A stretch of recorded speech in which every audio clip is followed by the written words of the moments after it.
მოგესალმებით ნიკოლოზ კარტოსიას პოდკასტი. დღევანდელი თემაა ტოლერანტობის საკითხი ქართულ ლიტერატურაში. ქართულ ლიტერატურაში ტოლერანტობის საკითხი ღრმა და მრავალმხრივი თემაა, რომელიც ასახავს ქართველი ერის ისტორიულ გამოცდილებასა და მენტალიტეტს.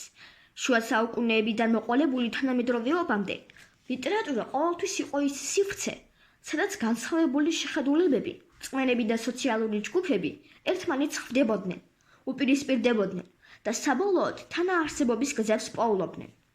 ქართული ლიტერატურა გვიჩვენებს, რომ ტოლერანტობა არა მხოლოდ სხვისი მიღება, არამედ საკუთარი ტრადიციების გადაფასება და უმაღლესი ჰუმანური პრინციპების აღიარებაა. შოთა რუსთაველის ვეფხისტყაოსანი ტოლერანტობის ქართული კონცეფციის ერთ-ერთი უმნიშვნელოვანესი წყაროა. პოემაში ტოლერანტობა ეფუძნება არა მხოლოდ განსხვავებულობის მიღებას, არამედ მასზე დაფუძნებულ სიყვარულს. რელიგიური და ეთნიკური შემწყნარებლობა. ქრისტიანი, ტარიელი და ავთანდილი და ინდუსი ფრიდონი ერთმანეთს უპირობო მეგობრობას უწევენ, მიუხედავად მათი განსხვავებული წარმომავლობისა და რწმენისა. მათი ერთობლივი მოგზაურობა და ბრძოლა გვიჩვენებს, რომ ადამიანური ღირებულებები, ერთგულება, თავდადება და სიყვარული ნებისმიერ კულტურულ თუ რელიგიურ საზღვარზე მაღლა დგას. გენდერული და კულტურული თანასწორობა. პოემაში ქალის როლი უაღრესად მნიშვნელოვანია. თინათინი და ნესტან დარეჯანი მოქმედებენ ტრადიციული ჩარჩოების მიღმა, რაც გვიჩვენებს ქალის მიმართ პატივისცემას და თანასწორობას. ნესტან დარეჯანის როგორც განსხვავებული კულტურის წარმომადგენლის აღიარება და დაფასება ხაზს უსვამს კულტურულ შემწყნარებლობას. ვაჟა-ფშაველას შემოქმედებაში ტოლერანტობის საკითხი განსხვავებული, უფრო ღრმა კუთხით არის განხილული. ის აანალიზებს არა მხოლოდ სხვა ეთნოსის მიმართ დამოკიდებულებას, არამედ მტრის მიმართ პატივისცემას. ალუდა ქეთელაური. პოემაში მთავარი გმირი, ალუდა, კლავს ქის წმებრძოლს, მუცალს. მაგრამ ისი ვაჟკაცობით მოხიბლული უარს ამბობს ტრადიციული წესის შესრულებაზე, მტრისთვის ხელის მოკვეთაზე. ამ გადაწყვეტილებით ის საკუთარ თემს უპირისპირდება.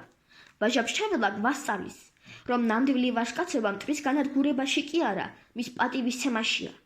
ეს არის ჰუმანიზმის ტრიუმფი, რომელიც ძველ და ვიწრო ტრადიციებზე მაღლა დგას. სტუმარ-მასპინძელი. ამ პოემაში ზვიადაური და ჯოყოლა, რომლებიც მტრული თემების წარმომადგენლები არიან, ერთმანეთს სტუმარ-მასპინძლობის წესით ხვდებიან.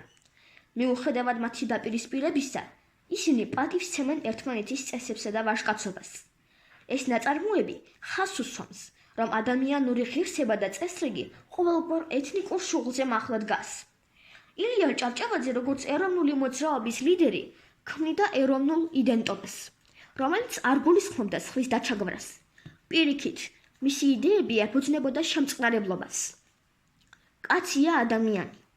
ამ მოთხრობაში ილია აკრიტიკებს სოციალურ უთანასწორობას და მოგვიწოდებს ადამიანური ღირსების დანახვისკენ, განურჩევლად სოციალური ფენისა.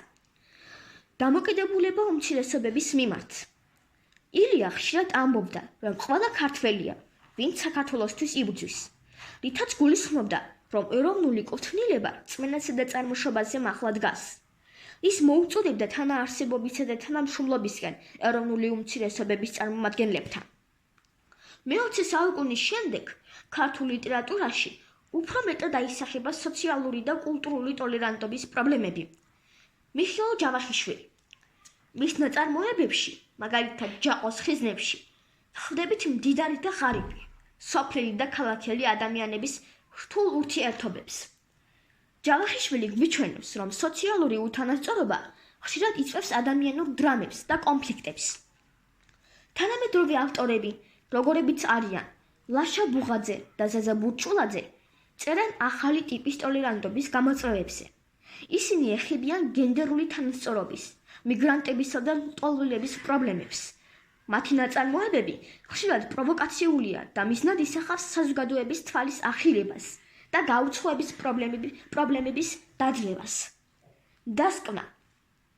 ქართული ლიტერატურა ყოველთვის იყო და რჩება ტოლერანტობის იდეის მთავარ მატარებლად. ის არა მხოლოდ ირეკლავს საზოგადოებრივ დამოკიდებულებებს, არამედ ხშირად უსწრებს კიდეც მათ, ქმნის რა ახალ ხედვებს და უბიძგებს საზოგადოებას დიალოგისკენ და ურთიერთგაგებისკენ. ის გვასწავლის, რომ ჭეშმარიტი სიძლიერე მრავალფეროვნების, პატივისცემასა და ჰუმანურ ღირებულებებშია. ახლა კი დაგამშვიდობებით. მომავალ პოდკასტამდე.